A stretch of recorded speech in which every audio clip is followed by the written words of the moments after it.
welcome back to the Crunchy Take podcast. My name is James Kitapole, and joining me today, all the way from 5 hours time difference eastward, I think, I have the privilege of having on Ben Talbot. Ben, how's it going, my brother? What's going on, man? Yeah, it's going well, mate. Good to be here. This has been a little bit in the making. You know, you've kind of caught wind. I think the first time I caught wind of you on a podcast in particular was the Thoughts and Prayers. We got to shout them out first off. That's right. Yeah. I don't know when they're planning season 2, but I'm an avid listener of Hopefully soon. Yeah, the people want it, you know. Oh man, I wanted more than ever just to listen to. Yeah, that was a good thing. Honestly, you think about the stuff and content that came out of COVID. You know, a particularly hard period. But you know, the reason I wanted to have you on for a number of different reasons is because you started your own podcast. You can That's find right, yeah. Part-time football. Part-time football. Ben, can you describe that a little bit? How you came to want to start it? Because I knew that, you know, up until I don't know, it was, you were asking me a bunch of questions, and you were like, you know what, I think I'm gonna do it. So like, what finally prompted you to start doing it? Mm-hmm. Yeah, so I began it in August, so we're like 3 months in now, part-time football. And just a brief 30-second synopsis of what it is. It's all about football, primarily the English Premier League, but we're trying to branch out, and you know, football is such a global game, and there's so much to cover, so we are trying to, as best we can, sort of branch out bit by bit. But for like probably a year to 18 months now, I've been wanting to do a podcast for a while. I listen to podcasts a lot at work. I really enjoy them, and it seemed quite easy, you know, relatively. I'm a big fan of Joe Rogan and his style, just having conversation with guests, and brings on interesting folks. And yeah, for a while I was like, man, I really want to do something, but I couldn't figure out what like theme to settle on, like what topic. And I thought the idea of having a little bit like what you are, just kind of open-ended. Like, I know you have different guests on, and you've had some episodes about movies, a lot about sports and stuff. I thought about that, but I thought actually that's might be a bit ambitious for my first ever podcast. Might be the boundaries are too open, maybe, for me at least. So I had a couple of different ideas, and then just literally one day over the summer, I was thinking about it, and I love football. I follow football religiously, me and my brothers do. And so I thought, why don't I just do dialed in, quite narrow focus on just football, and see where it goes. So we've been doing that for about 3 months now.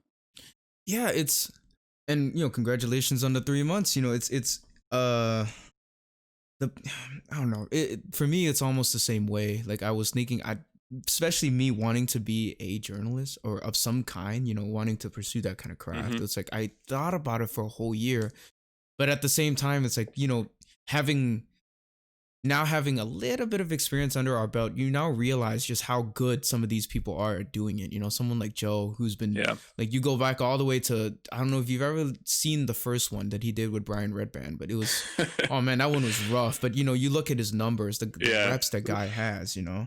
But you know, I think COVID also had a lot to do with just us having to maybe reinvent how we see the world, how we kind of perceive different things. And, you know, I feel like a lot of podcasts I don't know, maybe it's just me, maybe it's just my circle of friends, but there were a lot of people that maybe wanted to try to do this, just, you know, try to echo their thoughts out in a different manner. I agree. I mean, it seems within my circle of friends it's the same thing. I've seen, we know a couple of ICS folks, who ourselves included, who have done podcasts. I know people from my university days here in England. And I think it's a combination of people have lots more time in lockdown. Yeah. And also, I think a lot of people's work is going remote. And so I think people are becoming a lot more comfortable with Zoom calls, team calls for work, and just having a microphone, having a camera, being on your computer. It's a little less daunting than it used to be, maybe, where you didn't do this very often. Yeah. So wait, let's maybe take it a step back a little bit, maybe bring back the curtain a little bit. So a bit of context to how we know each other, because you know, you are from England, and I am from Thailand, yet I am in America. You are, you're in England at the moment, but you somehow met me in Thailand. So a bit of context for people. Like, how did you get to go to Thailand and then study in America and end up where you are now? It's kind of you're a globetrotter in every sense of the word, you know? Yeah, bounced around a little bit. So we met in Bangkok maybe 10 years ago. Mm-hmm. Uh, that probably figures about like going into high school, so maybe 10 years ago or so. Yep. Uh, I'm English and Swiss. Mum is Swiss, so I spent a little bit of time in Switzerland as a kid growing up in Neuchâtel, which is on the French, right by the French border. Mm-hmm. But most of my childhood before like 8 was in England, in the south coast, in Devon. When I was 8, my parents moved. The whole family picked up and went to Satgaeo, East Thailand, Mm-hmm. right on the border of Cambodia. There for 5 years, and then when I was 13, we moved to Bangkok because my parents were missionaries, Christian missionaries. Right. So they moved to Bangkok for work, and I think that's probably around the time I met you. Like we moved to Bang Ma Villa, and I was Oh, homeschooled for a that year. Before, sacred, yeah, sacred villa. For a lot of yeah. people that don't understand rural, kind of not rural, but it is kind of, it has a rural charm to it. You know, I'm pretty sure the area has flourished ever since, but yeah, Bangkok, rural, kind of street-ish Bangkok. I think those, when we talk about the sights and scenes of when we first met, because I think it was at a Yeah. Friday fellowship. It was at a Probably, yeah. Probably. It's kind of like the suburbs of Thailand, isn't it? Somewhat, because Thailand has some weird. Yeah, Thailand has some weird suburban architecture, because it's not. They won't ever call it the suburbs. You know what I'm saying? It's kind of, you get really high end neighborhoods, but then you also get neighborhoods like Bang Na Villa that cater to a lot of different people, and then you get different outskirts of the city kind of thing. But at the same time, it still feels like a city. It's weird. It's not like you can go to Chicago. There is Chicago, and then there's Chicagoland, there's Aurora, there's Naperville, but they feel demographically and ergonomically very different from inner city Bangkok. Whereas Bang Na feels exactly like Bangkok, maybe a little more chill, but still like Bangkok. So how was that? You go from, you said Devonshire, you go from England all the way to slap dab kind of middle of city Bangkok or outskirts city Bangkok. What's that like? What's that like to a young, impressionable, for lack of a better term, young Ben Talbot? It's people ask me that quite a lot, especially people in England who've never been to Thailand, so they have a little bit of like not very much frame of reference. But for me, like it was a great place to grow up, and I've said that, like I've always said that I really enjoyed the years of my youth in Thailand. I think particularly in Bangkok, like I was quite in some ways a reckless teenager, like many teenage boys are, and it was almost like a massive playground insofar as that it didn't feel like there were too many rules, and it was an exciting time. I mean, I didn't get up into too much trouble, but nothing outrageous, but just there was freedom. I remember when I was the first year I was there or so, I was probably 14 or 15, and I left church early one morning because I felt a bit sick. We were at a hotel on Bang Trad Road, and I just took a bus. I just felt like going. It was like a 4-hour bus ride. I went all the way to National Stadium in like center, the other side of Bangkok, on those old like 7 baht, like rickety, like wooden floors, rusting out buses. And I just spent like 4 hours just looking at the city and like the heat and feeling it. This is because you felt sick? Well, I left church because I felt sick, but then I just got the sense of adventure, and I was like, "Nah, I want to see where this bus goes. I want to see where I want to see where it ends." You went all the way 4 hours to National Stadium. You just saw people after people get off, and 2 hours back. And so for people that don't know a Thai bus, what's that like? For people that don't know what's that, they come to Thailand and they come to Bangkok in particular, either Bangkok or Chiang Mai.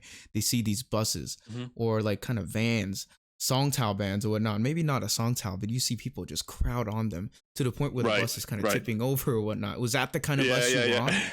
Man. Yeah. It was the 7 baht bus where it's got wooden floorboards. There's gaps in the floorboards, so you can look down. You can see the road. You can see the road. Engine, yeah. You can see the axle. You can see the axle spinning. The windows are open. The doors are open, so people like hopping on, off and on as it's like almost like pulling away slowly. Like you gotta get off. It's pretty fun at a certain time. Yeah, you got to get off quick. So just little things like that. I just had Mm-hmm. freedom that maybe you wouldn't experience in the West. I think by and large societies are more safety conscious in the West, particularly over children, which is probably a good thing. But Yeah. in Thailand, yeah, I felt a lot of freedom. So it was a good Yeah. place to grow up. Yeah. Well, because the kind of culture that you experienced wasn't only that of, because I'm pretty sure you got your type fixed, but you also went to an international school, so you had, it was this very weird thing where you would, your surroundings. It was, I hate to almost say it, but it's like we kind of experienced our education in a bubble.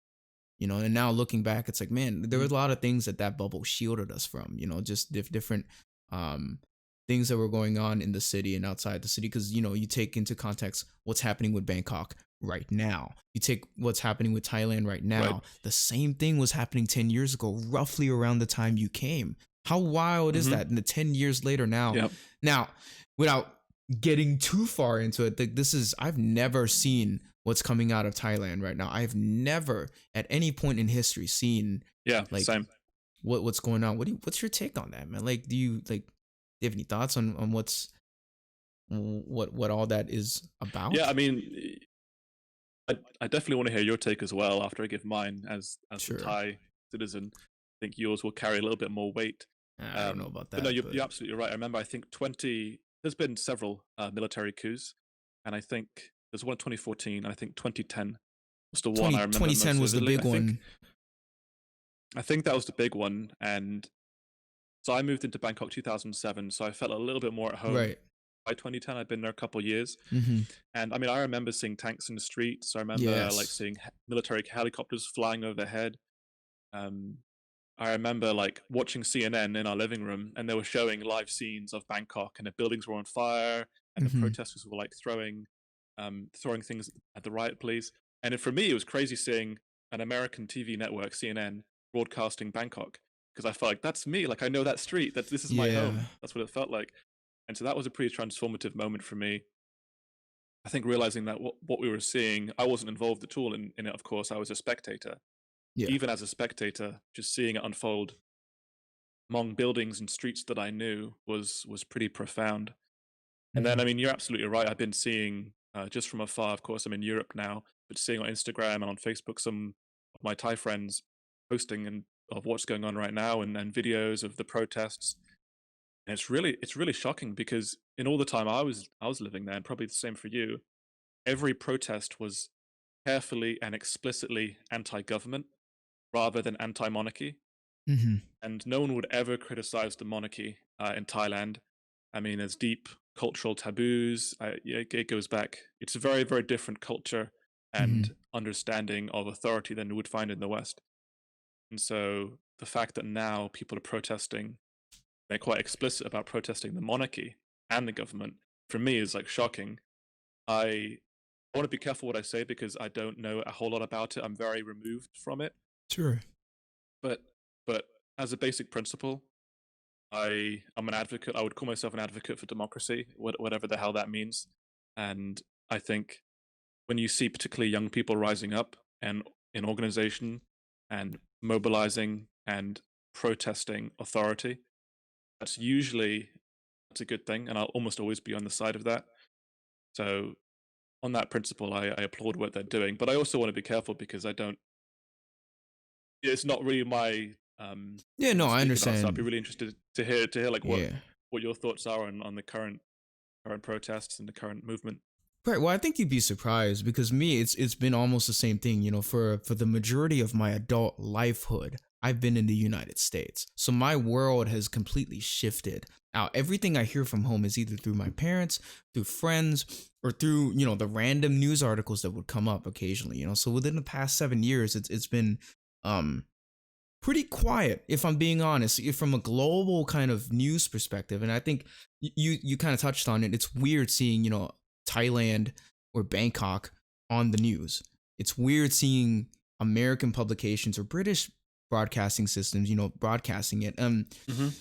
But now in hindsight, it's not really that weird anymore for me because Bangkok is a pretty global city. It's a pretty Right, impactful. You right. you, you consider the geography of the city and the geography of Thailand in particular. It's almost how I would describe it to people, it's like the Venice almost of Asia. The trades, if we consider the history of trades that have gone into that country, which is why the food is the way it is. And you can probably touch on this. Good food, yeah. It's food that is it's not only good, but it's so diverse. The people that eat Thai food outside the country, they really don't know. And for me, I'm not a stickler for food, obviously. If I go to a Thai restaurant here, I'm not looking for 100% authenticity. I'm just looking for it to be good. I consider Panda Express to be good. I'm cheap. Yep. Good food is good food to me, But Thailand, its food, I think, is almost a perfect symbol of the kind of cultural diversity that it has. And when I say diversity, I don't really mean like this country, that country. I mean literally the way in which people conduct themselves and the way just I don't know, culture is kind of hard to describe, but it's traditions or whatnot all kind of melded into one. So you can, in Thailand, you can go from, the whole world kind of knows pad Thai, right? But man, like that's such a tip of the iceberg thing, because we're gonna talk about pad Thai. You got like 8 different sub variations of it when you go to Thailand, and you can go all the way from that to like Middle Eastern kind of food, almost Indian kind of food. And you consider the fact that Thailand, about 1,000 to 700 years ago, before the established monarchy, was founded on a nation of hunter-gatherers, So yeah, like now, taking all that into account, you look at Thailand as a nation and the fact that where it is, it's not that surprising that it gets the news coverage that it is. Now, the protests, right? Now I always view it as these protests are a result of a country that has had turmoil, with itself for well over 60, 70, 80 years. Whenever people talk to me about, ask me about, because Thai youth were required to do military school, right? I had to shave my head, and it's probably the reason I still have my head shaved today, is because I got comfortable with it. It's very convenient, very easy. But in high school, I hated it. People ask me about it all the time. Oh, what was it like? Well, and I tell them it was involuntary. It was mandatory, as are a lot of Asian countries are. But the difference being, these other countries, when you enter the military and when you enter their service, it's with the intent to protect the country. So Singapore, Korea, China definitely doesn't have one. So those 2 countries come to mind or whatnot. You are a member of the military to protect the country from outside forces. Whereas Thailand, it's not as explicit, but its military, it really isn't designed to defend from outside forces, because Lord behold, like, fingers crossed right now, if any nation were to attack Thailand, I think we'd lose just internally from within. What Thailand's military is really made for is to govern and police its own people. That's the crux that's what of the military. I was going to ask. Do you see it as an extension of the police state? It felt like as of current right now, yes. And for a while, I guess when we were growing up as a kid, it wasn't maybe as explicit, but I think it's important to discuss the military, and I promise, guys, we'll get to sports. I promise. Please don't tune away. Please. Oh man, we've gone 18 minutes here, but no, just to kind of give context to what's going on back home, because I feel it's important. I don't ever get to talk about this with people that often here, let alone online, because people are they're kind of scared of what they want to talk about, and I think it's well within our right and reasonable. We're discussing it objectively. I'm not, at this point, if we're talking about taking sides, I would always err on the side of caution when it comes to crowds, because I've been obviously taking everything in America to account, right? Especially this past week, right? This past year almost can be used as a petri dish for what's going on economically, culturally, politically in the country and around the world. I've been reading this book called The Madness of Crowds, and it's been by Douglas Murray, who was on the Rogan podcast, and this is a guy who is homosexual, but he kind of goes against the grain as mob mentality goes. And if you know anything about mob mentality, that at its peak, at its crux, is what Thailand unofficially runs on: mob mentality. But this whole time for me, I've been looking at the protests. Like at first I thought it was talking to my parents, at first what I perceived it to be was this thing where the younger generation just wanted to out the new government. Like it's the same thing over and over. It's the same. I thought, about 3 or 4 months ago, I thought it was the same story that we had 10 years ago. Fingers crossed. I just hope it doesn't get as bloody. And so far it hasn't, as far as I've heard, right? If you I haven't seen Right. like blood. I haven't seen major bloodshed like I did 10 years ago.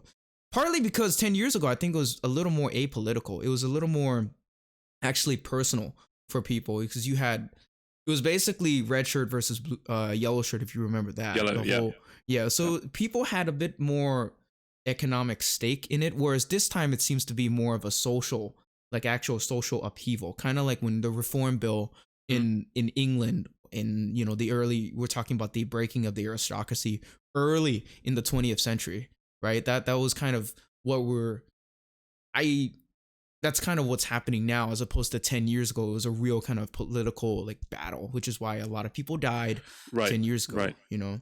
um as far as what I I think at personally the think moment of there's it. been a Yeah. number of arrests. Sorry to interrupt you. I think No, at the no, no, moment no. there's Yeah, been a yeah. number of arrests made, but I haven't seen the level of like conflict and violence that we saw 10 years ago. Correct. Yeah. Correct. But it's kind of to that point where, man, I don't know how much more, um it definitely is more peaceful, wouldn't you say? Like it's, I've never seen it be this peaceful, but yet have the subject matter be so kind of to the heart. The subject Yep. matter being, Yep. they're protesting, they're openly protesting the monarchy. I have never seen that. As, and Right. to Yeah. maybe It's point quite it out for shocking. people, yeah, to maybe give people a little more context. Thailand operates on lay majest laws, or I don't know if I pronounced that right, majest laws, which basically stipulates that you can't criticize, or openly talk about anything bad as it pertains to the monarchy or the monarchy family, you know. And furthermore, Right. Thailand just, for the last 70, 60 years, we've been under the reign of the ninth king, who people really loved. It wasn't, this was the longest reigning monarch apart from Queen Elizabeth. And it was, it was the situation where, Yep. whoa, like it was a kind of, so in effect, I think we can surmise that a lot of things were masked under his reign. There was a lot of things that maybe we didn't pull the curtain back on, just because, the guy was a, relatively speaking, a good figurehead. But what's happened now, because of the change in hands and maybe the personality associated with the new monarchy, and this year in particular, I Mm-hmm. feel like, again, we're talking about protests, right? I mean, this year has been one of the more difficult years, I think, in the last 100 years, in terms of like political upheaval and whatnot, as far as Thailand goes, and I think the world goes as Oh, well. okay. But Okay. like, because there's Oh, there's I yeah. think there's arguments to be made as to whether this protest would have happened if COVID wasn't happening. I feel like there's a lot of gray area that I'm not fully prepared to comment on at the moment. But it's just like, yeah, it's gonna take a lot of wrestling with to try to get to the bottom of, like, what are these people that are protesting? What do they really, really want? Because I'm sorry I'm going out on a rant, but I'll end it at this. Like, there's That's all the right. No, that's fine. expectations of what they're trying to protest, and then there's the reality of the situation of what they're trying to protest. In Bangkok, let me tell you, Thailand operates on a very different plane than America, because we've seen memes, we've seen the culture and internet respond to the dissent of opinions in America. But the beautiful thing about it is dissent is allowed in America. It's allowed and it's openly encouraged. Now, maybe to a huge, extensive degree, whatever varying degree that is, dissent is still allowed. You can still have that conversation. Whereas Thailand, like, I can't talk. I hope, people listening back home don't take this to heart, but this is something I don't really want to talk. I can't really talk to my parents about. I can't talk to anybody openly about it back home. You know? Mm-hmm. Yeah. Yeah. I hate to interrupt. I'm just gonna change my lights because I'm getting a lot of blue light Yeah, that's fine. from my screen. I'm just gonna put a lamp on quickly. That's fine.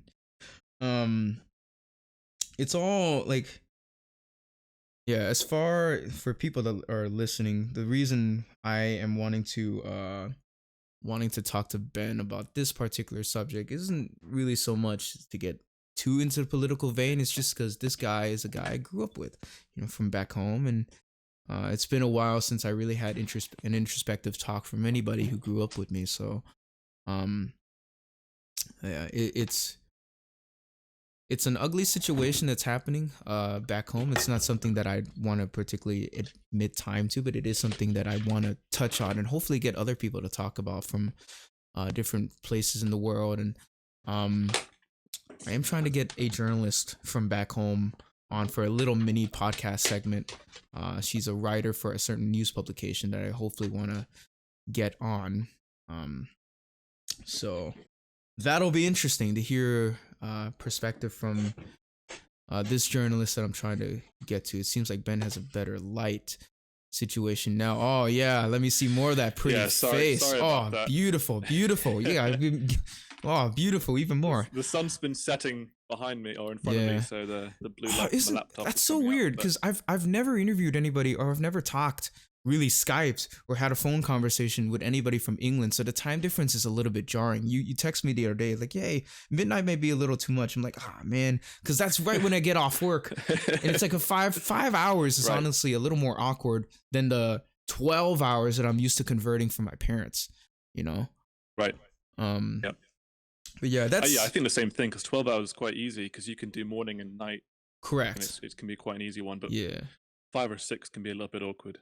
So now I'm getting to peer into what it's been like for you to talk to your significant other. This is she, stateside or whatnot. Yeah, this is probably what it's like, right? You got to get up. Either you're getting up Gugat's whatever time at night, and she's staying up or whatnot. Yeah. So much respect to an overseas long-term relationship. 2.5 years. Yeah. Woo! And this guy's getting married. Too long.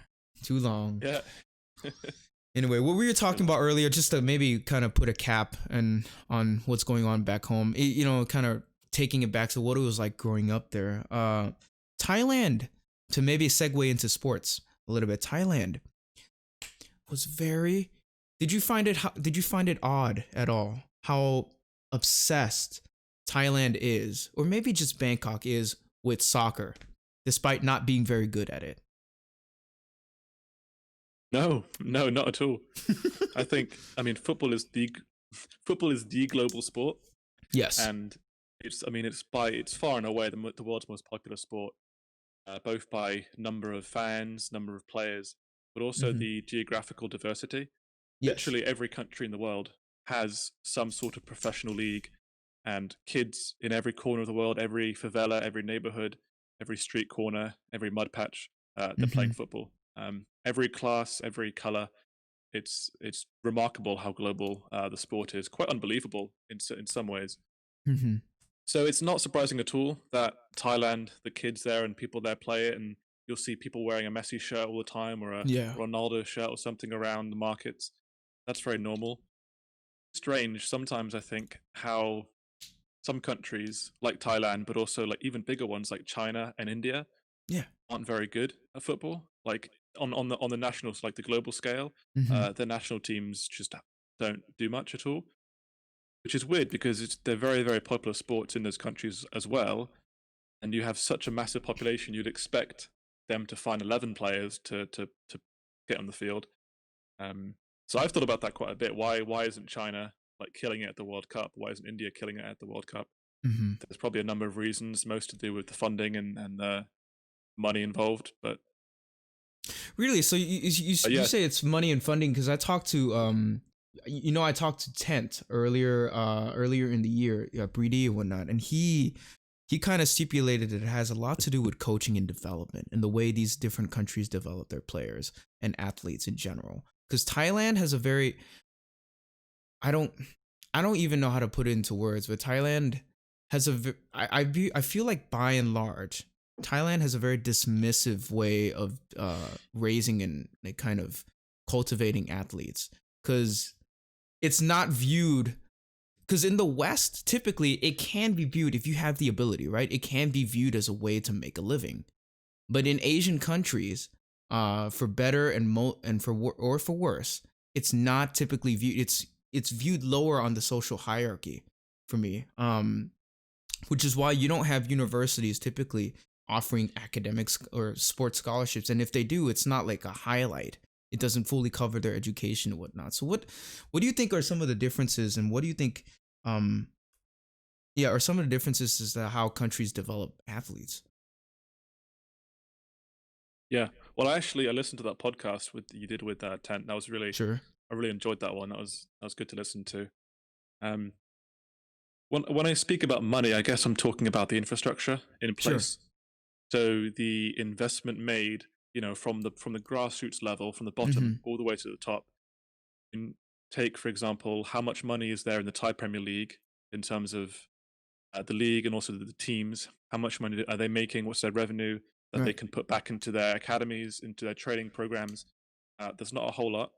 Mm-hmm. And feeding all the way down to the youth level, we have kids coming up. There are football academies and sports academies in Thailand, but in terms of just the level of investment made compared to other countries, it's far and away below what you would see in maybe South America or Europe or even other like more wealthy Southeast Asian countries, for Mm-hmm. instance. So yeah, I'm not sure. I think it would take a lot of investment to bring Thai football up to the standard that you might see other parts of the world. But that doesn't seem to stop people being like Very following it and passionate being about it. fans of it and No, also yeah. playing it. A lot of kids play it. A lot of adults follow the Premier League and follow the La Liga and Barcelona, Real Madrid. They follow the big teams, Mm-hmm. which is quite typical across the world. Even countries where the local teams aren't to a high standard, particularly, Right. or the national team, I should say, uh, people still are football crazy, which is yeah, it's pretty great. Yeah. So, football crazy. When we talk about football crazy, it's really this mania that I can't really describe other than if you're a sports fan, then you understand. If you're a sports fan of anything in particular, you understand that kind of almost reality TV show kind of dedication you have, watching or following different storylines. Sure. With soccer, with football, where do you even start for someone who's an outsider, and myself included, right? And we're talking about the major US populace.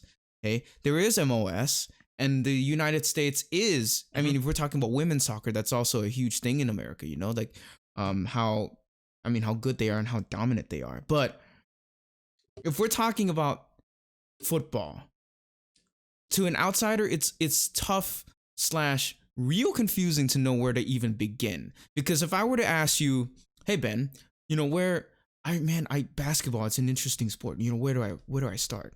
What do you tell them? You tell them the NBA, or all right, man, I really want to start watching some good quality fighting or mixed martial arts. Where can you tell them? Oh, you got two leagues. You got Bellator, you got UFC, you got one championship, you got K1. um, I just named off four right there, but UFC, that's like the big name. But where, but Yeah, where yeah. like No, I know what whereas you with mean. football, it's like question mark, question mark, question mark, question mark, because there are so many good leagues and there's not like one uniting. There is Yeah. UEFA, there's World Cup, but like they all kind of mean different things. So if you were to tell me Right. right Right. now, where do I start as a football wannabe kind of investigator almost? Yeah. Well, I'll just touch on the first point about how if you want to follow basketball, go to the NBA. Mm-hmm. And I think for football, beauty and what makes it so great is the fact that we have an overwhelming amount of football leagues and football teams across the Right. world and good ones too. It's Mm-hmm. astonishing how many there are, and that's what makes I think the sport so great. Where you would start, I think, Tent said the same thing. He said start with Barcelona. I think start with the best team. Mm-hmm. Probably either Barcelona, watch Manchester City, watch Liverpool, or watch Bayern Munich. The top like three or four or five teams who are really, really good and playing, I would say, almost a pure football, playing football at almost the highest level, Mm-hmm. technically, player for player, as well as a team. And I mean, football is just a joy to watch. It's an art form. It really is, and it's so when you watch good players and good teams play, and it's just absolutely a joy to watch. And I think people do fall in love all the time with the sport. So as an outsider to you or to your listeners, people who aren't very familiar with football, Mm-hmm.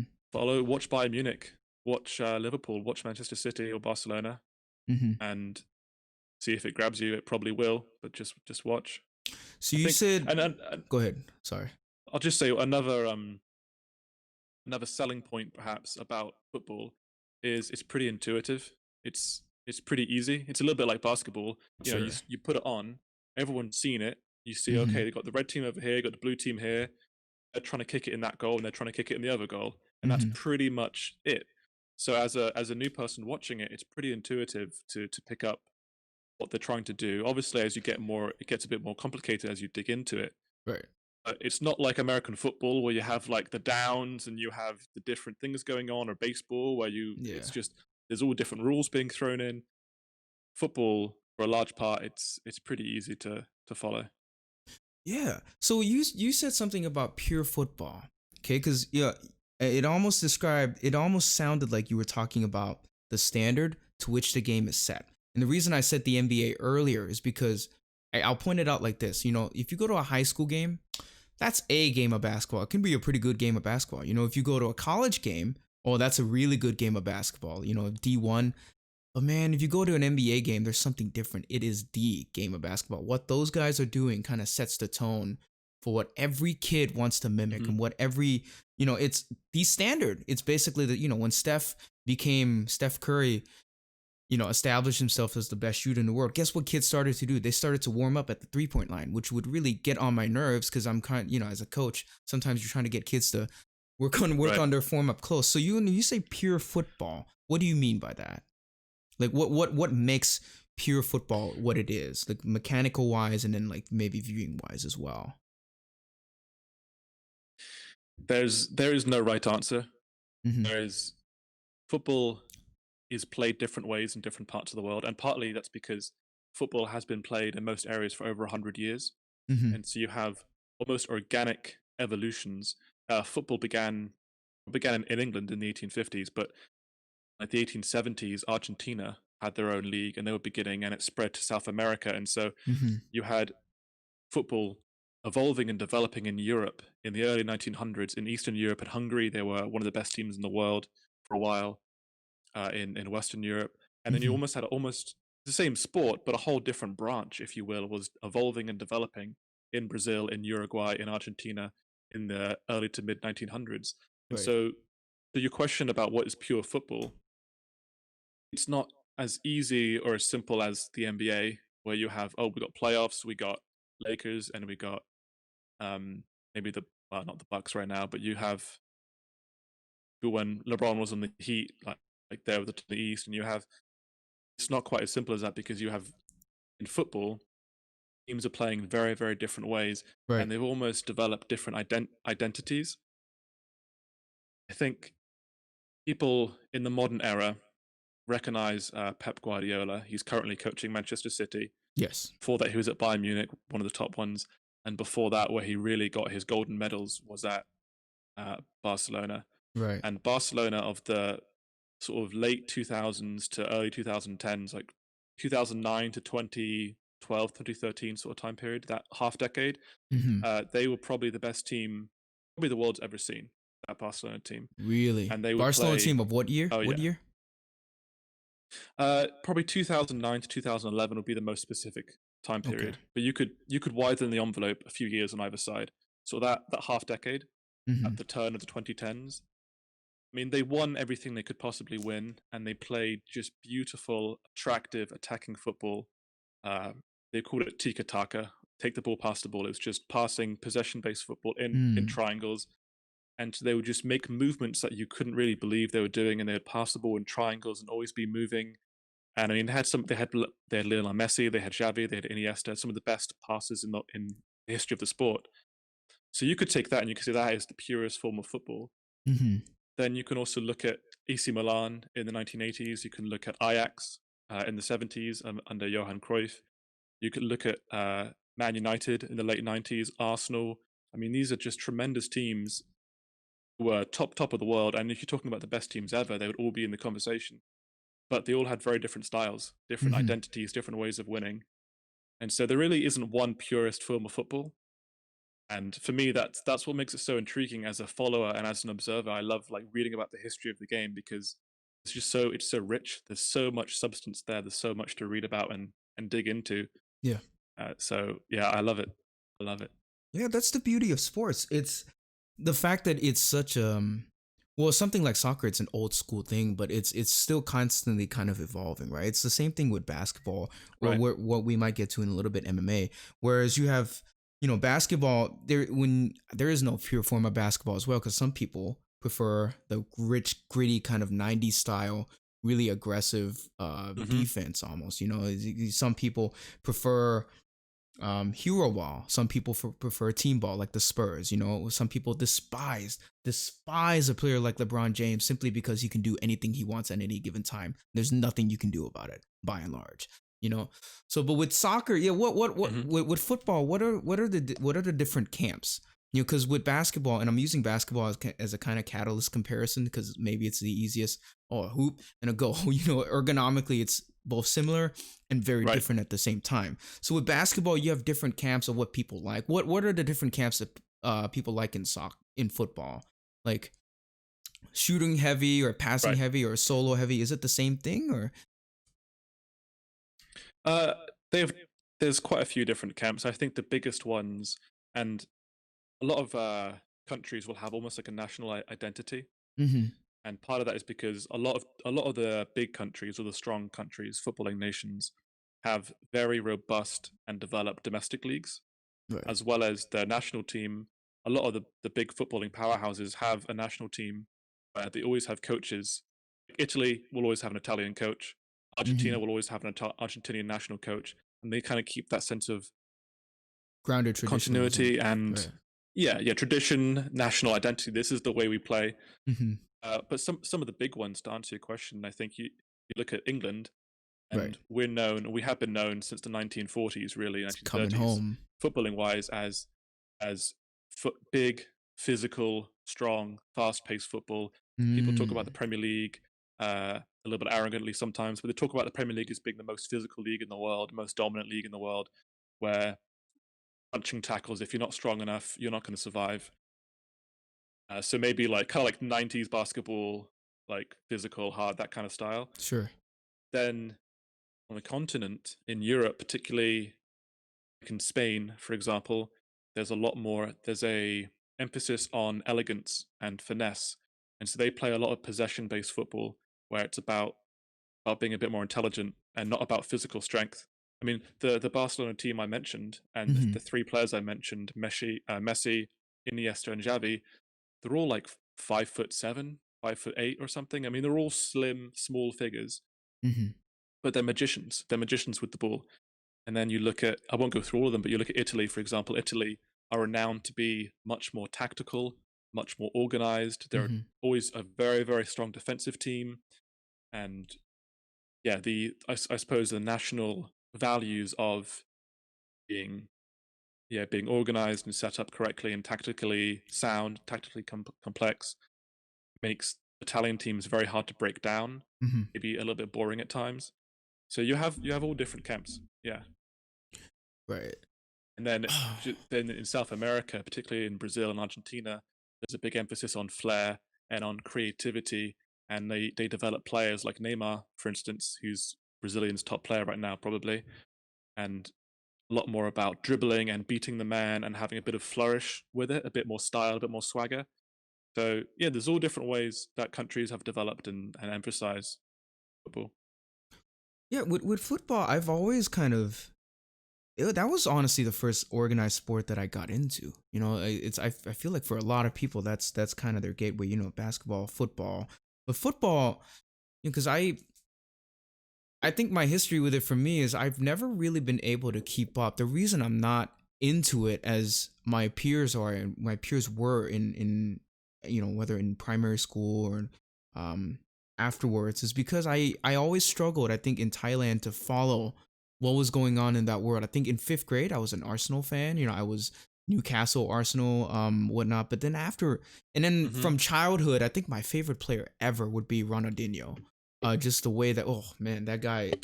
As a non-football fan now, just seeing that, I wish like, and the closest thing that I can get to it, and I don't think they're even close ergonomic, athletic wise figures right now. I think my favorite player football wise would probably be Kylian Mbappe, just because, Okay. man, seeing that guy move, I think at the He's World quick. Cup, it kind of convinced me, like, whoa, like it kind of reignited that interest factor, because for a long time I was Mm-hmm. occupied with basketball only, but now, like, seeing how the game has kind of evolved to a point where, people are getting more athletic, um people are getting quick, and that kid can whiz, man. That World Cup, Mm-hmm. several World Cup figures where he scored like goal after goal after goal. I was like, how can a guy be that Yeah. good at that young of an age? So It's, explosive. Yeah, so whew, explosive, so quick. man. Yeah. So what are other players like? Fantastic. He kind of reminds me of a Russell Westbrook in Mm-hmm. America. If only if Russell Westbrook was maybe a little more humble and a little more gifted at what he did. um, but yeah, Mbappe, that's probably my favorite player right now. But Yeah. speaking of players, though, what are some of the most key, if we look at the history of football, what are some of the most key figures that kind of changed the game and catapulted it to what it is today? And I know there is no right or wrong answer here, because you're talking about the world influence. You just kind of brought up a good Right. point of, Right. like, man, like standards of games, different countries bring different aspects to it. So like, what if you Right. had to point out five? I know you can point out 10 or 30 right off the top of your head, but if you had to narrow it Sure. down to like maybe a couple that people should know about when they talk about football, who would they be? Sure. Well, the first one I'll talk about, I don't think he gets. I think he's underrated Mm-hmm. in the world outside of football. So I think every football fan will know this man's name, but I think the people outside the footballing world might be less familiar. Johan Cruyff. Okay. He he's Dutch. He played for Ajax, which is the biggest Dutch team Mm-hmm. in Holland, and he played for lots of his career in Barcelona. And I think a lot of non-footballing folks would be familiar with Messi and Ronaldo right now. Yes. They've heard the names of Pele and Maradona, going back to yesteryear. They would be familiar with those names. And Johan Cruyff, he changed the game as many different players have. He's not unique in that aspect, but he pioneered what's called total football. He pioneered that Mm. at Ajax, actually. And this idea of total football is he revolutionized how they played.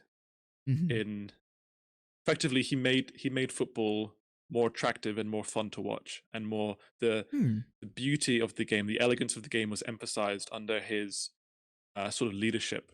And so Mm. when he was a player, he pioneered that, and then he became a coach after he retired. He coached at Barcelona, and he did the same thing there. But total football, I'll just say quickly, the specific thing that he changed among many things was this idea of uh, mobility and positions.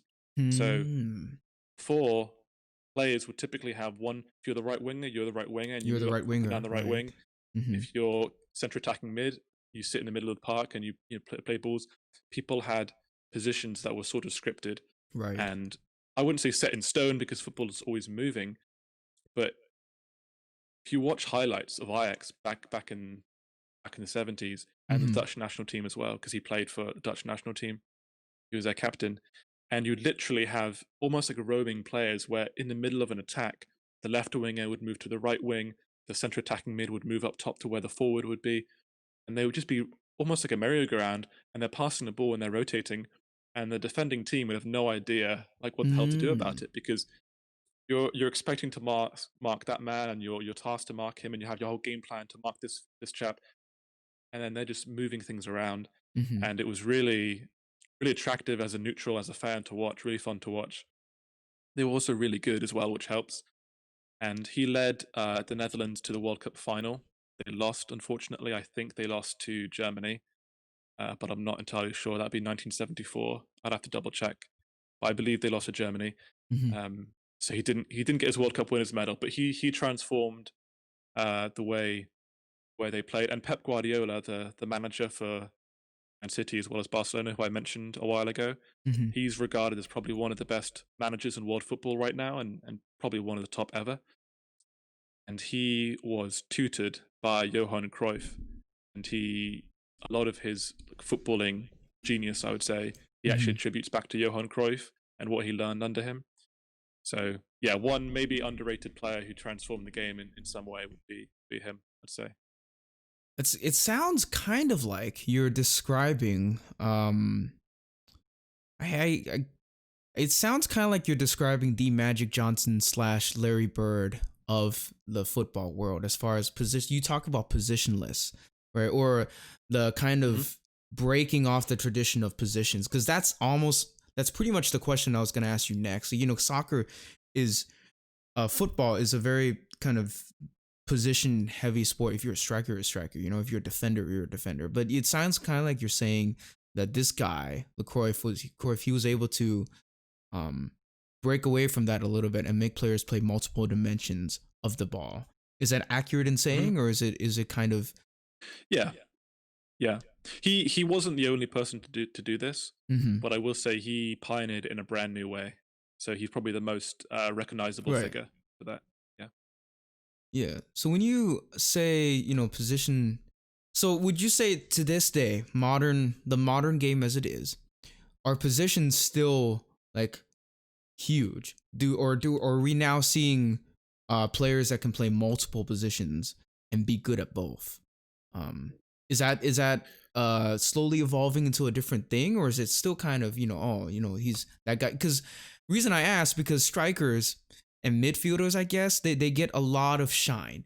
But I never really Mm-hmm. hear about defenders. The only goalie I know about is Tim Howard, that or a goalie that I was so you impressed you with. American you, yeah. The goalie I was really impressed with was the South Korean goalie for the World Cup in 2016, 17.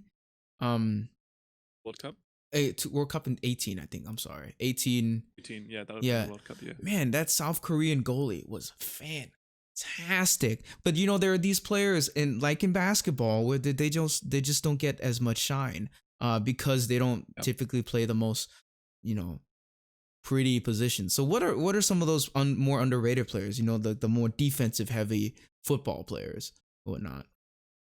Sure. So, I mean, it's interesting you say that because I think historically defenders have been overlooked, which is probably the case in most sports. Hmm. People like the players who score goals or points or But touchdowns, they win and championships. These the defenders, offensive they lineman, win yeah, championships.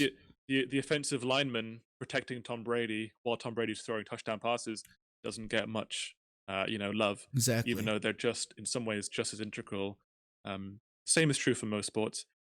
But it's interesting. So in football, the tactics and the positions are always evolving Mm. over time. I mean, for 50 years in the early 1900s to like 1960, 50 years, teams would all play with six forwards, like six strikers. Hmm. You would never see that in the world now, but that was the norm. And of course, things change. So right now, probably for the past like 4 or 5 years, we're actually seeing a transition where the fullbacks, which are the two wide defenders, so Hmm. traditionally you have four defenders. So you'll have two centre backs in the middle, and you'll have two, like a left and a right fullback. And the past few years, especially the past 2 or 3 years, Hmm. they've been pushing up a lot more, and they've been given a lot more creative duties and offensive duties. And so, actually, to your point now, I think in the Premier League last year, Trent Alexander-Arnold, who's the right back for Liverpool, he's one of the most exciting right backs in the world right now, Hmm. one of a few. He had the second most assists in the Premier League last year. Assist is giving it before the goal, Sure. and so he was by that measure, he was the second most creative player in the league last year, and he's a defender. And because the game is Wow. evolving, where teams are now sending up their fullbacks, their defenders, Hmm.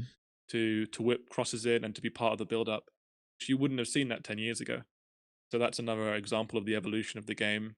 Hmm. Of it's changing now, and it's fun to watch because one team will do it, and then the next year all the top teams will try some variation because they're saying, "Oh, hey, that Liverpool are doing it and they're getting ahead." Liverpool Hmm. won the Champions League 2018, so or no, sorry, 2019. They got to the final 18. But anyway, so teams see it, and then teams kind of copy in their own kind of way, their own style. Right. So you see year by year evolution, which is also really fun to watch.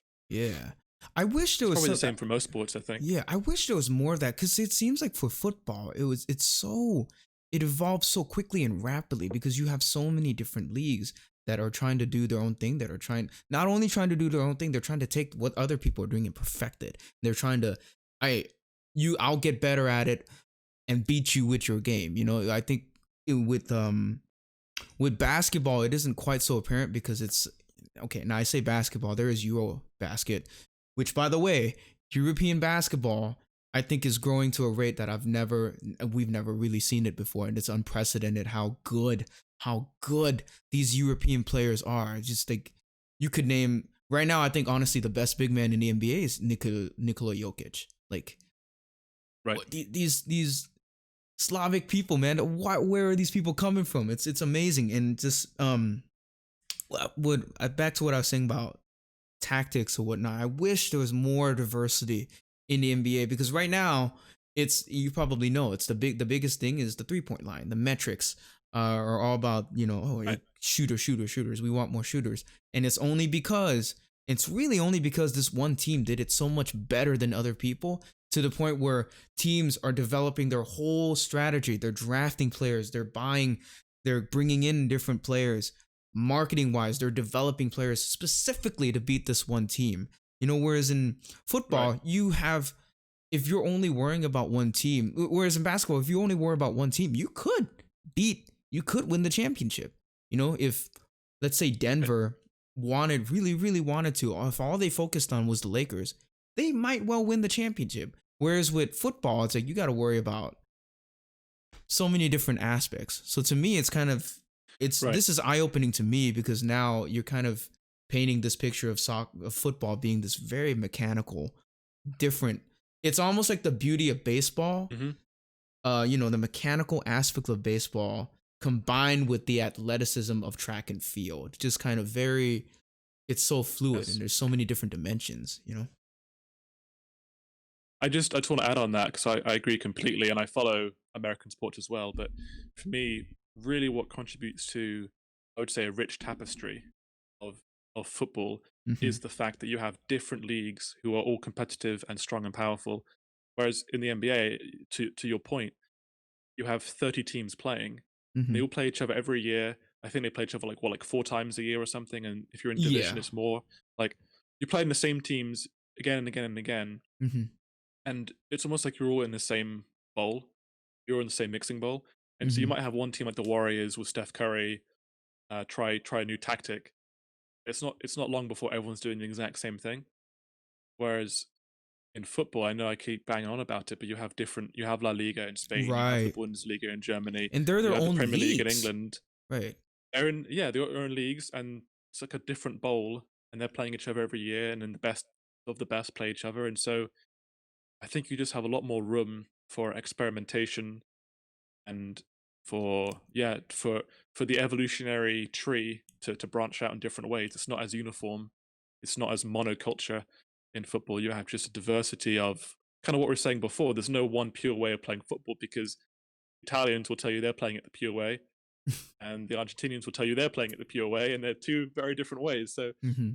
yeah, it's a very different experience.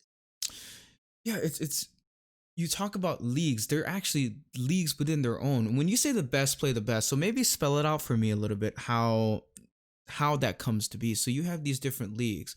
Is UEFA like is the World Cup? What is the ultimate kind of unifying the best play the best? Because you said something about the game. The reason the game is beautiful is because these different leagues get to play each other. What are the mechanisms slash events that allow these things to happen?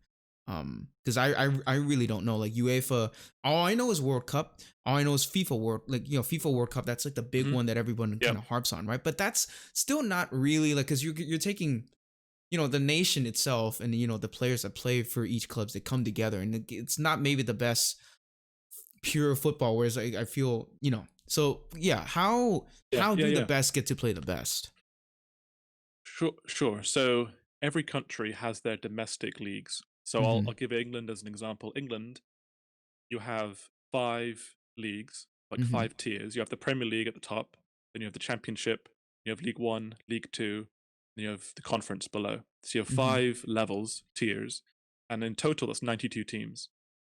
And Wow. below that, oh, trust me, below that you have Mm-hmm. 120 leagues below that in 480 divisions. Mm-hmm. I think over 4,000 teams in total. But below that, semi-professional in England. So you have just Wow. a complete an ocean Network. of football teams below. Mm-hmm. A lot of them are small little villages and little towns and everything and stuff. So you have your domestic leagues, and the Premier League is the very top for England. The same will be true for Spain, for Germany. You'll have the Bundesliga, then you have all the leagues below that. Mm-hmm. So you have the domestic leagues, and then you have UEFA is the governing body for European football. So Mm-hmm. UEFA stands for, I think it's United European Football Associations. Mm-hmm. So it's just the governing body for all of the European football leagues. And they have the Champions League, which you probably have heard of and might be I familiar have. with. Yep.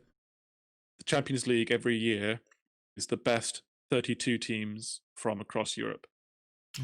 So Oh. the 4 best in England and the 4 best in Italy, the 4 best in Spain, etc., all join. So that's when you have the big teams. Like that's when you have Barcelona playing Bayern Munich, and you have Inter Milan playing Liverpool. You have the big teams playing. Mm-hmm. But that's strictly club level, and you have the same thing in like South America, for example. You have the Copa Libertadores. We butchered that, but it's the same thing for South America. We have the best South American It's clubs like the from unifying Brazil. body, From right? yeah. I think Cunabol is the. Oh, that might be North America. But there's the same thing in a unifying body. So you have the best teams from Brazil, Argentina, Mm-hmm. Colombia, etc. But that's all club level. And then at the national level, you have FIFA, which is the global governing body. So FIFA is the Federation of International Football Associations. So it's just international Mm-hmm. country level, and they host a World Cup every 4 years, which everyone gets super excited for. I love the World Cup. It's nothing ever comes close to the World Cup. And that's when you Mm. have the countries playing. Brazil plays England, Mm-hmm. Germany plays France, etc. Okay. So yeah, Yeah. because what it made it, what you were making it sound like earlier, and that makes sense now, because what you were making it sound like earlier, because was that apart from the World Cup, there was another tournament slash championship that you would get all the leagues. I guess that's what the World Cup is, huh? It's just that's what the World Cup is in effect. Because what you made it sound like was these teams that had players from different countries or whatnot. Eventually, like the best two Mm-hmm. teams would come to play. So like Arsenal would never play. So a team like Manchester United would never play a team like the best team from Germany, or no, would never play the best team from South America, would it? Like as far as like in an organized tournament. Right. So yeah, there is. They have the FIFA World Club Cup, Mm-hmm. which is ostensibly it's the World Cup for clubs. It's not really a big Ah. thing. And what they do is they have it every year. Have the winner of the Champions League, Mm-hmm. so the best European team. Then they have the winner of the Copa Libertadores, so the best South American team and best Asian team, African team, etc. They have all the representatives come and play. Oh, So okay. ostensibly, that's supposed to determine who the best club team is. The reality is, the European team wins it every year Mm. because the European club team is Because always usually always they the have best. all the best crop Yeah, from around the world anyway. That's where the money is going, right? As far as yeah, yeah. okay, man, the way you were describing how extensive these underclubs are, that's where I really get interested. That's where all the coolest It's kind of sports overwhelming. stories, Yeah, yeah, all those coolest yeah. kind of sports stories come from. And the only American Mm-hmm. parallel I can make are colleges. That's it. Like college or the high school Yeah, level, it's kind of melded. Amateurism is kind of operates within the gray area in America a little bit, because you can get, if you look online, there are some fantastic, high school slash college players. Like if we're talking sports in general, like basketball. I'll use basketball just right, as a petri right. dish example, but it seems like the null and vein of the territory of amateurism is so different, differently defined when it comes to America versus any other country. But yet it's this weird hodgepodge wherein college basketball and college sports in America get so much funding, but you never really see it. Mm-hmm. But where's the money going? Where as far as these clubs in England or Spain or South America, the money is going to these players. So have you ever Yep. thought about that? How weird it is? How big, say college football is in America, Oh but yeah. yet at the same time, it's like that's the only kind of development league, and it's weird. To me, it's I don't know. Yeah. It's So it's I hard to think wrap your head around. I agree with you. I think the part of the difference is that in the US, sports have a much bigger jump from professional down to the whatever the developmental league is below. So you Yes. have Major League Baseball, and then Mm-hmm. you have the minor leagues. That's a big jump, and then below the minors, you don't have much. I know you have like Mm-hmm. AAA and AA, but there's not a whole lot. And I don't know many fans who are like passionate fans of a minor league team. Like Mm-hmm. I lived in central Pennsylvania for 5 years, and I was right beside Harrisburg, the state capital. And they Mm-hmm. had a minor league team, the Harrisburg Senators, and we were the farmer team for the Washington Nationals. Mm-hmm. Bryce Harper actually played for Senators, which was pretty cool before my time, but that was pretty neat.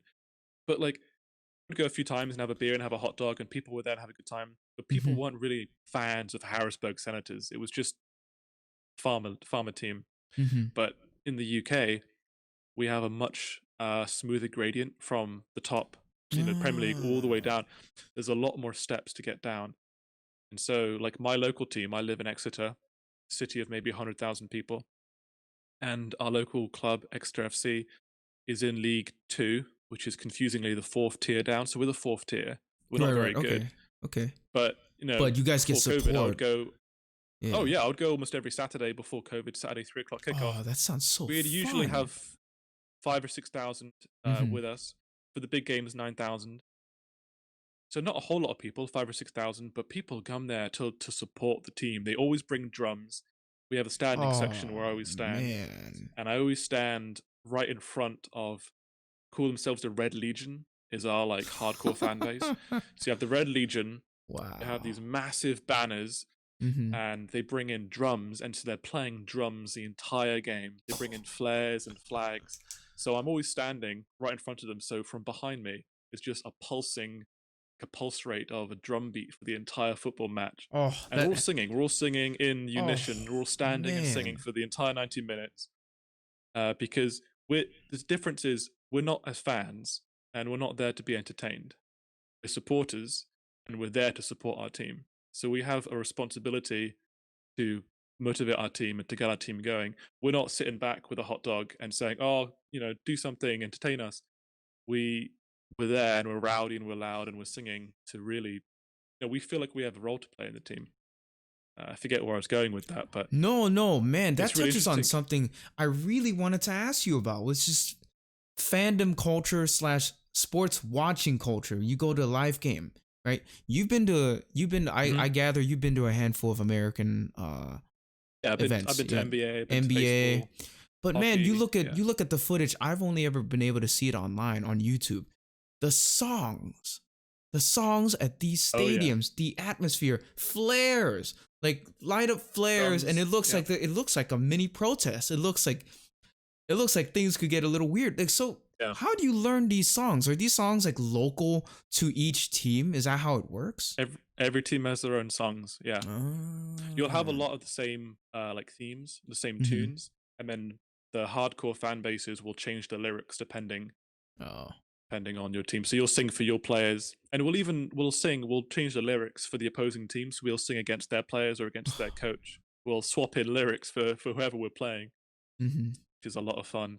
But I think it's the biggest difference, and I don't want to be like trashing on American sports because I really do like Yeah, American sports, but it's just different. Yeah. it's it's very different. I think the biggest distinction is this idea of being a fan versus being a supporter. So in America, a lot of people, sports fans, A describe themselves as supporter. fans. They'd say, "Oh, I'm a Laker fan. I'm a Yeah. Celtics fan. I'm a something. I'm a sports fan." Right.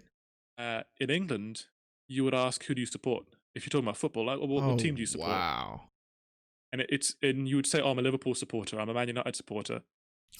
Some people say fans, but not really. It's much more this idea. And then when you go to an NBA game, they have a halftime show and they have cheerleaders and they have things and they have mascots firing t-shirts into the crowd for the NBA. And there's this feeling of like, oh, I'm being entertained. It's like a show. Like I'm here to watch, here to have a good time. Yeah. In football, there's no cheerleaders. There's no halftime show. It's There's no perfect. pre-game stuff. That sounds great. You go, you're there to watch your team. You're there to support your team. And that's why the drums are there. That's why the singing is there, because you're there to pull your team through. It's a whole different perspective. It's a whole different experience. Both have positives and negatives, but for me, I love it. The closest thing I can kind of get there. No, that sounds. Oh man, just the way you sell it, just the way you're describing it makes me want to go and just witness it firsthand. Just I'd be a complete outsider in it, but man, even because it doesn't even have to. For me, it's not even the highest levels of the game, although that'd be fantastic, right? But the way you're describing, it's League 2, right? It's the effective kind of equivalent of people going to fourth division. Fourth division down. It's like us going to a college D1 or D5 game or an NAI game. You're there. It's interesting that you describe it as in the vein of a supporter. What it means to be a sport supporter. That's a completely different dimension of why you're there to begin with. I would imagine that kind of harks ticket prices up fairly good. That's like marketing in and of itself. You're describing a culture that fosters being a supporter of a sport. That I think that's a wild concept for America's, because America's it's like you said, you go to these games and it's like they're trying to entertain you, whereas you watch like it doesn't even that's the wild part about it. It isn't even like Manchester United or whatnot. It can be League Division 4 kind of League 2 thing, and the people are bellowing, and the closest thing you can get to it in America are college sports, because they're there effectively to support their players, which you and you say that gets translated onto the professional scene too, right? It's not just a local kind of team or whatnot. Yeah. Man, what is America doing wrong? I really think, man. That's cool. I think college sports, especially college football, is probably a good analogy, because I actually haven't been to one, but I've seen like videos of Penn State and Michigan State and different, the big ones, Oklahoma, Alabama, and it looks pretty similar. I mean, you look at the big house in Michigan. I think they have 110,000 fans can fit in there. And, they'll have the college, they'll have like the whiteout where like everyone's wearing white shirts and they'll bring in stuff. And from just looking from a video, that looks similar in terms of they're there to support and they're there to really get behind the team. Yeah, for me, the two closest experiences I've ever had to whatever you guys are doing, whatever party you guys are having in England, man, it's the closest I've ever been to that is the Warriors when they were just starting to rise. Hey, back in 2013, they played against the Clippers on Christmas Day, and it was the most. Man, that to me is kind of like S tier as far as, man, like if professional sports gets that passionate. And I feel like the last time. The two experiences I've had personally in person were, watching a Warriors game at Oracle Arena when Steph was starting to do his thing, when the team was starting to break new ground. The other part was when I got to cover an Ohio State game. It was just a spring game, but man, the atmosphere it's something. I think that's why a lot of people say I was confused at first in college. A lot of people were saying, and a lot of them were kind of biased fans, like, oh, college basketball is so much better. College football is so much better. I'm like, dude, you look at the footage, like come on, man. Objectively, the game itself is so much. It's not a comparison, really. But I think there is something to be said about the vein of a supporter, and I just kind of wish it was like that a little bit in the States, where you get supporters. Like I think I'd consider myself a supporter of the Golden State Warriors. Hey man, we've been through a lot this year, and it's just, I kind of wish it was the same way. But in that respect, do you think it's the same? I think going back to football and how it is like that, it seriously is like that for I think the question I'm trying to ask is the gradient you were talking about earlier between professional and then amateur players. You're saying it's a lot smoother, right? So Mm-hmm. what you're essentially saying there, what it sounds like you're saying is there are a lot of opportunities to get paid as a football player, right? Yeah, Mm. yeah. So like my local team, I talked about Exeter. They're professional. Mm-hmm. They're not making a whole lot probably, Mm-hmm. but they're probably making like £2,000 a month, which in USD is maybe 35 to 40K a year. Okay. Um, as players, so, I mean, nothing crazy for like an athlete, professional athlete, but it's enough to live on. They Mm-hmm. make their living playing, and this is in the fourth division, League Mm-hmm. Two. So That sounds yeah, there's a that lot. If you sounds want to be a football great. player, there's a lot. Yeah. Yeah, yeah. I mean, they train during the week, and that's their full time job. I mean, they're not owning mansions, but Mm-hmm. it's professional. So these are I will potentially say people one. that you could get to know, basically. Almost like Yeah, they're I see them around town. Yeah, wow. I mean, I don't speak to them, but I see them around Mm-hmm. town. Yeah, I will say one very small caveat about my description of the fan bases. Sure. They it is uniformly true in most places that to be the case with the Mm-hmm. drums and the singing and the very very ardent fan Yeah. bases. However, the big teams usually are a bit of a letdown. Real Madrid, Mm-hmm. Manchester United, Of Chelsea, course, because they're so world famous. it's more corporate, What you'll often see is obviously. yeah, it's more corporate. You've got a lot more business executives there, and you also have a lot more tourists. Right. So, like Man United, I've been there many times at Old Trafford, and I've been disappointed quite a lot of times Mm-hmm. because you have a lot of tourists, a lot of people coming in to see, the famous Man United, Yeah. and they got the kids, the family with them. It's not the same sort of nitty gritty, working Obviously, class, yeah, passionate because fan you're base. paying so much money for these tickets, So obviously, right? yeah, yeah, they're quite well. They can be quite affordable, but even Yeah. so, I think it's a different experience for the big famous clubs. Yeah. They can be a bit of a letdown, especially once you go down to the lower leagues. Mm-hmm. It's pretty Oh, passionate. that Yeah. sounds so fun. I can't think of a better. Oh man, that just the thought of it kind of makes me, man. I wish there was something, especially with COVID right now. But the best I can do, obviously, is like high school sports. Yeah, Carmel High School here, like Yeah. they're pretty good, you know. And it's all. I think it's always gonna be like that, especially when so much money. I don't mean to sound like you're paying a lot for these tickets, but when so much money is being poured into a single kind of event, which is why COVID is so weird because you watch these events online and they're pumping in fake crowd noise, and I feel like for basketball that's a jarring experience. For you guys, that's probably got to be the worst. Like, oh, what is this? When it first started It's out, right? weird. Yeah. What was that like first watching a football? Because I remember football, La Liga was like the first. Was it La Liga or yeah? Hmm. It was La Liga. Was the And first league to do it. Bundesliga as well, the German Yeah, league. Yeah. Bundesliga. Yeah, Bundesliga was they were the first Mhm. league to kind of do soccer during COVID. And for me, the first major sporting event was UFC. Was the UFC with Tony Ferguson and Justin Gaethje? For me, it's like whoa, like they're actually fighting, and it's COVID. What was that like for you? And like, what league do you think has done it the best as far as?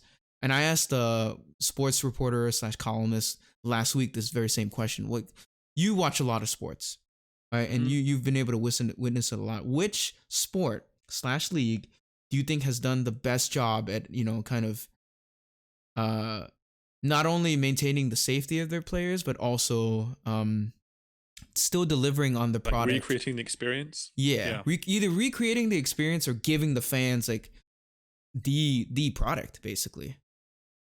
Hmm. It's weird. It's really weird because with all these sports, football and basketball, The crowd has so I don't much follow to the do with it. UFC, but Mm-hmm. it's so it's very strange because so like the bubble, NBA bubble, right? The playoffs. Sure. If you just look at the court. Just look at the court. The same thing is happening, right? It's five players against five players, Mm-hmm. still shooting in the ball. Like it's the same rules. Like everything is the exact same. Just Yeah. looking at the court. But I mean, the bubble was weird. I mean, I had Oh, moments of drama and moments of fun, but like when I've been a Lakers fan for a long time, and LeBron ended their 10-year drought on this very emotional year, losing Kobe. 10 years And after he he did it brings the too. championship. Yeah. Yep, 10 years after he did it. I really hoped, by the way, I really hoped that Celtics would win in the Eastern Finals Oh, when they for play them to Miami. face Because off. I thought that would have been amazing if the Lakers played the Oh, Celtics. I thought that would be really, really that would great. have been, but I Miami just was just too good, man. Miami was just They were fun to watch. I Yeah, am so they were good. impressed with them. Yeah, but what were you hmm saying about how like you've been? but I was saying that it was a huge moment. The Lakers winning the championship, but it just Yeah. felt so strange. It felt so weird because there's Yeah. no fans, and it was like, I mean, I'm sure everyone feels the same way. Like they did the best they could, and I was really impressed with the organization of the NBA and how they were able to pull that off. Mm-hmm. But it's really not the same thing. No. It really isn't. I mean, in Old Trafford, where Manchester United play, my favorite team, the team I support, uh, we have a massive banner that says "Football is nothing without fans," and it's a quote actually from one of our all-time great coaches, Sir Matt Busby, one of our all-time greats, and it was his famous quote: "Football is nothing without fans. Like we're doing this for the people," Mm-hmm. and it's so true. Like it's true for every sport. I think it's just Correct. it's a weird time. It's a weird time, and I think people are making the most of it. You know, commentators and journalists and the players are making the best they can, and credit to them. But it's not the same. I just thought there were things that because football, I think you said you pointed it out that the same thing is happening on the pitch, right? But it's hmm with a sport like football, the crowd is such an integral part of that experience. Uh, as and maybe that kind of sets itself apart from every other viewing sport in the world, in that the crowd and you as a viewer play that role. You play a role.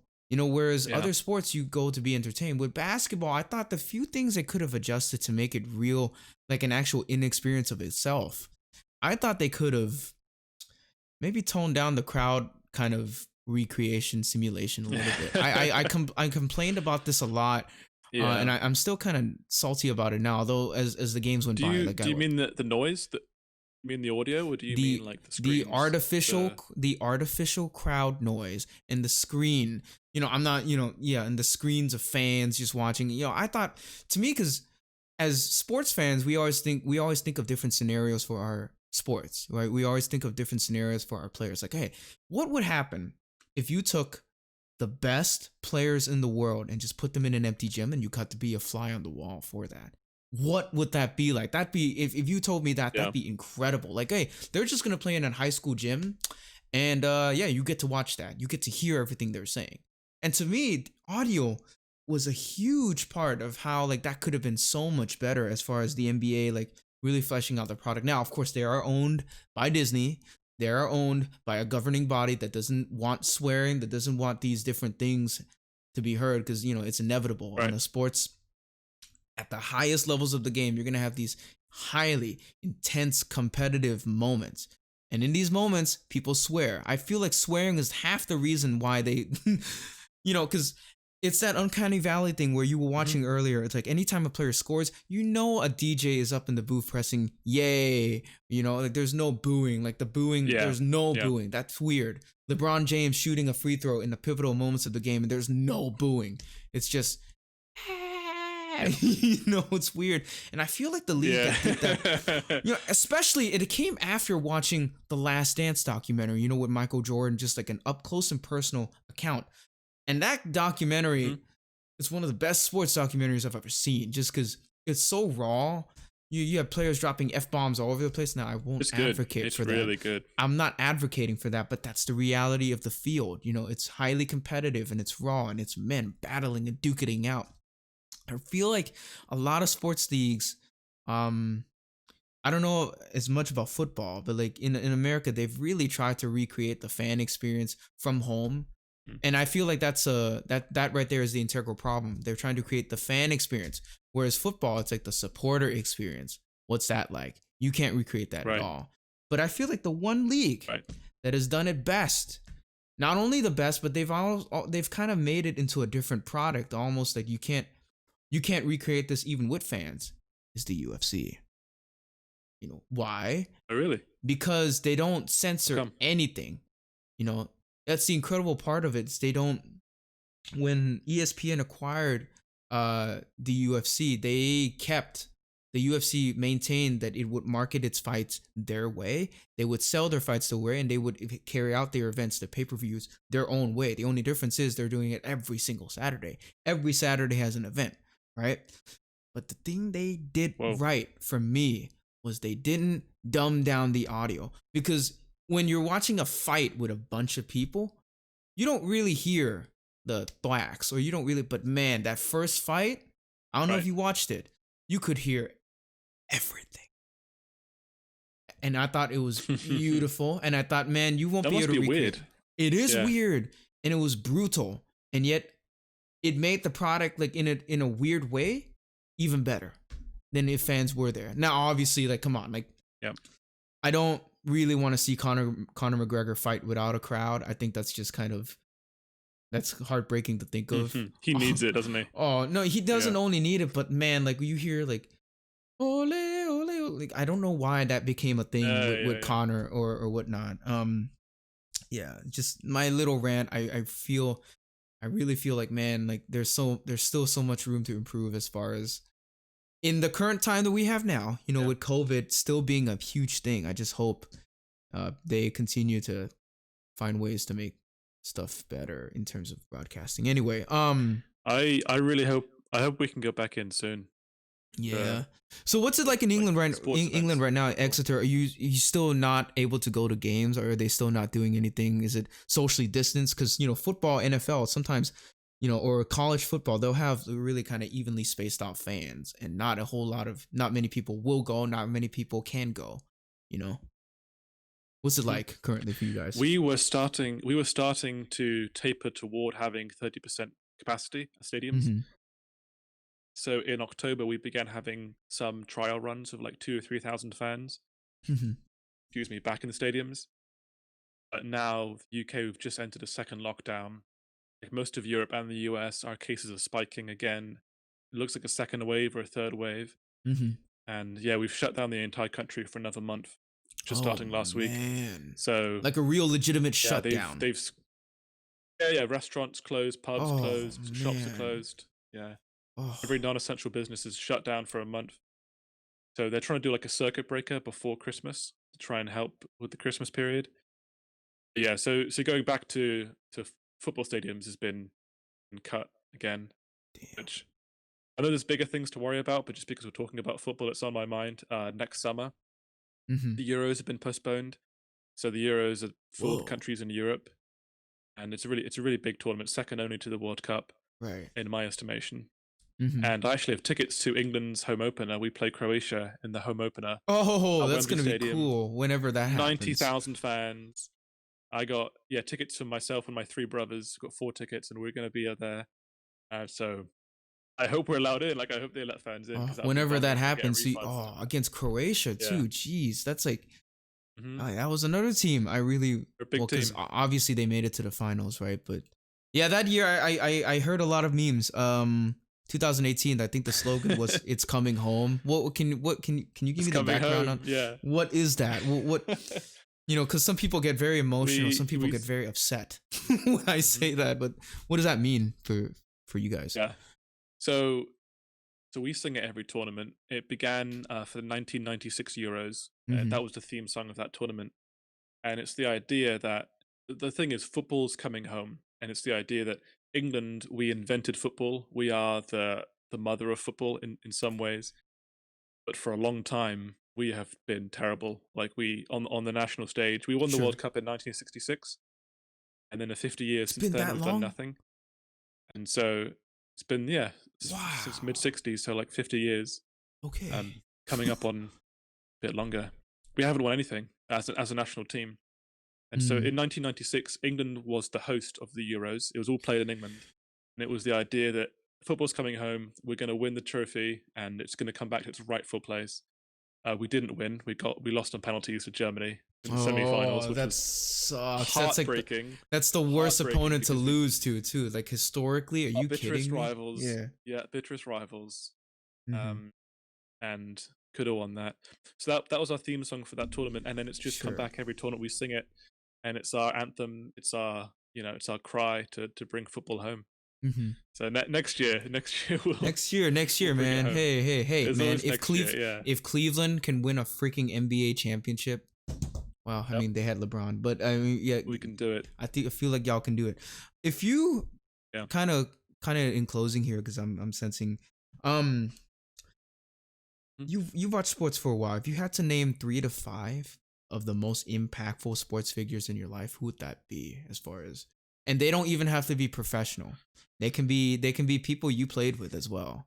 If you had to kind of Oh who you wow. are today and how how you can watch a football game and know everything that's going on, or who you are as a sports guy today, like what are some of the what are some of these key figures that you hold dear, basically? So okay, Not to that's a put you good on the question. spot or anything like that. Or you can just think of 1 or 2 that No, come to it's fine. mind. It's fine. Yeah. Yeah, I'll name a couple. One player who's someone that we know, like not a professional player, but I'll name Zach Johnson from She high school days. U15 coach right now. He just He, won Bizak. Did you know that? I know. Oh, Yeah, that's really? I didn't know they wild. won. Yeah, they Oh, get won. on. I'm so excited for what Oh, he's nice. doing. Yeah. Done, Zach. Yeah, get on, mate. Yeah, I mean, growing up, he was a very, very good athlete. Mm-hmm. He took his sport seriously. He was a multi-sport athlete. He was dominant in basketball, in volleyball. He played football for a while, Mm-hmm. and yeah, he was disciplined. He was determined. He was very good, and he took his training, his practice seriously. So for me, as like a peer among him, he was always sort of a role model for me in that respect, and influenced the way I perceive preparation and playing. Mm-hmm. So I'll name him. I'll name just one other player, and it would have to be the late Kobe Bryant. He have to Mm. pay respect to him. He is the reason I follow basketball. I have a very quick story. Mm. I moved to Bangkok and we got a TV for the first time in 2008. Early 8. 2008, Yep. first time ever having a TV. Oh wait. Ooh. And Mm-hmm. that summer was the NBA Finals. Lakers Yep. Celtics was playing. They were playing in June or July, whenever it was, 2008. And I remember flicking through channels one day, Trying to find and a I didn't game. follow basketball at all. Yeah, Mm-hmm. no, just like flicking through channels, literally. And then it came on. It was the NBA game. I think it was Game 3, the finals, and I was like, oh, basketball. That's kind of cool. Like, I want to get into that. Like, I saw it was the Okay. finals. I was like, whoa, the Yeah. finals. That's pretty cool. Like, all right, okay, cool. I Mm-hmm. was 13 years old, and I remember it was like halfway through the game. I think it was the third quarter or something, and Kobe was on the bench, and they subbed him in. And I remember hearing his name before, but I didn't know he was good. I didn't know his significance. I didn't know anything about him. And Yeah. because he was subbing on, I thought, oh, he's probably some like bench player. He's a squad player. He's not that good. And he came on, and Kobe does what Kobe Kobe does does. what He Kobe ended the does. game with, I think, almost 40 points. He had like 36 or something, 38.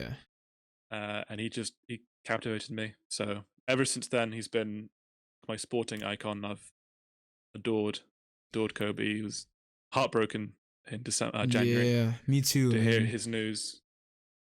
Uh, yeah, yeah, crushed me a little bit. That was tough news It's to hard to hear. think about you because it wasn't just He him. The fact that he he's went down missed. with his daughter. But for me, Kobe was the Right, guy. Same. I right. have to echo the same. Kobe, for me, was Mm-hmm. my favorite player growing up. I did a book Yep. report on him in 5th grade. My Miss Marina, God bless her soul, thought I was a little crazy because it was like this little biography of Kobe Bryant or whatnot. And I just went with it. Go out of Jersey, whatnot. Kobe, the Sweet. one time I saw him live, man, it was the Warrior. If you're a Warriors fan, if you're a Golden State Warriors fan, it's in California. Okay, we are in California, and the Mm-hmm. Lakers are the most dominant team probably in basketball history besides the Celtics. But as far as California goes, the thing that always annoys me about Lakers fans is they travel so well. Every They'll game's a home game, right? ooh, Every game's a home game. even when they sucked, it was still kind of a home game for them. Like, so, I mean, Yeah. yeah. So this was 2013. It was December. We went to go see the Lakers versus the Warriors, and the Warriors were up by 14 going into the fourth quarter. This is when Steph was starting to find himself a little bit, but this was also the game. The game that I saw was Steve Nash's return. It was Steve Nash's first time on the court with Kobe and Dwight Howard. It was like, whoa, like I frankly I couldn't even believe I was there. And Kobe was struggling the whole game. But these Lakers fans, man, they just annoyed me so much. It's like, Kobe championship, yo ain't championship. Yeah, yeah. It can get a little, especially if you sit higher up, and get a Yeah. little hostile out there. But man, Kobe was struggling. Mm. But then slowly, he started to turn it up, turn it up, turn it up, turn it up. And man, there is no feeling of despair and kind of that feeling, that gut feeling you get, that heart sinking moment Right. when in the closing minutes, the game's on the line and you want your team to win. And coming up the court is with the ball in his hand is Kobe Bryant with 10 seconds left on the clock. And I think that's the most kind of like, oh, I can't describe it. It's almost like, when an airplane has turbulence and you drop a little bit. That's what it felt like, just watching Kobe dribble up the ball. Like, oh, you know he's gonna make it. He didn't make it. But what he did, he went off of 44. Oh. He went off of 34 in the whole game, Wow. struggling the whole. It was the fourth quarter he went off, and he had this great alley-oop dunk. Yeah, Kobe was just something else, man. He's yeah, the greatest. So yeah, Kobe would be that guy for me. Another guy would be, if we're gonna go the local level. You ever know Top Taifa? He was Pop's older brother. Oh yeah. Yeah. Oh yeah. Talk about a super. I think that guy, if there had to be, I mean, obviously ICS doesn't idolize its athletes, but if there had to be a jersey retired, his jersey, I feel like he used the guy was, oh man, like he was the best point guard I think ICS has ever had. And on top of that, he played every sport. He played volleyball, he played soccer, kind of like Zach, but man, Top he was just, captain. He was captain of the football team. Yeah. Senior year. Isn't that wild? Captain of the football team, despite the fact that I think he'd only been playing it for like 2 years, and he was just like, yeah, you know what? I'm gonna do this now. Yeah. So that'd be me. And the other player, he was good. And he was just a nice guy.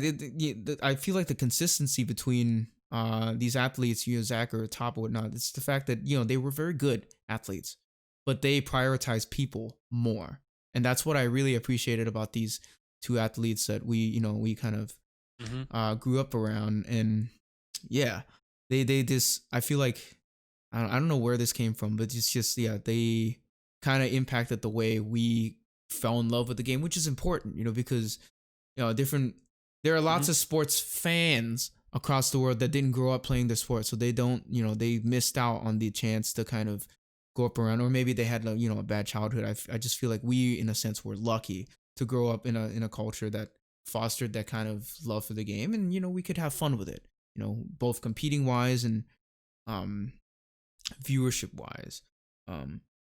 So maybe in closing, maybe kind of tell us what's going on with your podcast, what kind of stuff you're covering at the moment, and how we can listen to it, basically. Yeah, definitely. Thanks. So it's called Part-Time Football. Mm-hmm. I have an Instagram page. Tag is Part-Time Football. Mm-hmm. Part_time_football. Podcast. It's available on Spotify, Apple Podcasts, wherever you get your podcasts. Really, it's all over the place. Mm-hmm. We've taken a break actually for the past couple of weeks. I haven't been making some new content. That's just because I've been exceptionally busy and I haven't been able to coordinate cover. Sure. But we will be back soon, and we've been doing 2 episodes a week covering the Premier League. So we do a preview episode for the weekend's fixtures, and then a reviewing, like a response, a reaction video podcast afterwards, which has been really fun. I think what we might try and start doing is do 1 episode a week of like previewing the games, and also reacting to the games, and then also do 1 episode a week or 1 every 2 weeks of more general topics, more general like football related things, where we could talk about trends in the game or provide like a tactical breakdown of a particular team or a tactical analysis. Just a bit more open, so it's not just reviewing games every weekend, but just gives us a bit more freedom to talk about football in a bigger capacity. So yeah, so I'm looking forward to that, and we'll see where it goes. So for football, it's like you always have there's always stuff to talk about, right? It's right. Football. It always seems like it's how the NBA or other sports, they have an off season. It seems like the off season for you guys happens as you're playing, because like there's so much micromanagement / things that are going on within the vein of the sport. So yeah, so Ben Talbot, part-time football can be found on Spotify or any podcasting streaming service of your choice. Please be sure to go check out his work. A lot of great stuff to talk about sports wise. Anything else, bro? Anything else you'd like to leave us with as far as No, football, no, soccer? nothing from me. Just want to say thank you. Thank you for having me on. Thanks for having this conversation. It was a lot of fun, and Yeah. appreciate you giving me the shout out. No, Appreciate the no love. I'll do problem the at same all. to you. Definitely, we'll have to have you on. Yeah. Yeah, Yeah, for sure. I and mean, do man, you come can kind visit of. me. I'll have to take you Oh to a my game. goodness! If only money and time permitted, but I so Show want you the to. drums. Yeah. Oh, I so want. I mean, not only that, just it sounds like such a chill time. Like you wouldn't even have to. We wouldn't even have to go to like Old Trafford or not. I'd be fine just going League Mhm. Two, like League Two, and just watching that the whole time. You Yeah, know, my or local club. Yeah. especially the beer. Oh. I've been a very good boy this whole year. Okay, Yeah. I've lost 25 pounds this year, and I've been Nice, good. nice. But man, just I could use a good beer. I could really use. After COVID, we'll make it happen. You come out, we'll Oh, go to the pub, I will for down a sure. few pints, and Yeah, then we'll go to the football. You'll love it, yeah. mate. Promise Whew. you. All right, hey guys, that's been the Crunchy Take podcast for this week. Be sure to check out this episode um whenever it airs. I don't know. Thanks for checking out this episode so far. Sorry, it got a little political at the beginning. I can't avoid it really. My guy is very insightful, and I grew up with him in Thailand, so it's kind of both parties colliding together. Yeah, be sure to look for different things going on. I do plan to have several interesting guests coming up in the next 2 or 3 weeks. So thank you for listening up until this point, Ben. It's been a Thank you. privilege, and we'll see you next time.